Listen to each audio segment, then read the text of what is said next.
ಮೆಣಸಿನಕಾಯಿ. ಜುಬ್ಬುರ್ಲಿಂಗ. ಹೆಸರು ಬಿಡಬೇಡ, ಬಸರು ಆಗಂಗಿಲ್ಲ. ಹ್ಞೂನ್ರಿ ಅಪ್ಪ. ಅದು ಏನ್ ಮಾಡಿದ್ ಹೇಳು ಮಗನ, ಹಂಗ ಒಳಕಿ ಕೊಟ್ಟಲ್ಲ. ಈಗ ಏನಿಲ್ಲ, ನಿನ್ನ ಗಂಡನ ಕುಂದರ್ಸು, ನೀ ಮೇಲೆ ಮ್ಯಾಗ ನಿಂದ್ರು. ಹ್ಞೂನ್ರಿ ಅಪ್ಪ. ಅದು ಏನೈತಲ್ಲ, ಕೆಳಗ್ ಕುಂತಾಗ ತೆಲಿಗೊಡಿ.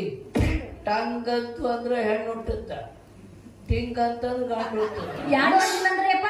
ಅಯ್ಯ ಪಿಸ ಇದೈತಲ್ಲ ನನ್ನ ಶಿಷ್ಯ ಆಗ. ಹಾ ಏನ್ ಅದ, ಬಿಡು ಹಂಗ ಅಂದರು. ಉಳ್ಳಾಗಡ್ಡಿ. ಮಕ್ಕಳ ಬೀಜ. ಓ ಮಕ್ಕಳ ಬೀಜ. ಹೆಸರು ಬಿಡಬೇಡ, ಬಸರು ಆಗುದಿಲ್ಲ. ಅವರು ಡೆವ್ ಅನ್ನೋದು ಕಮ್ಮ ಮಾಡಂತೇಳ ಸಿಟ್ಟು ಹೇಳ್ತೀನಿ ನಾನು. What is this? ಓ ಮೆಣಸಿನಕಾಯಿ. ಮರಿ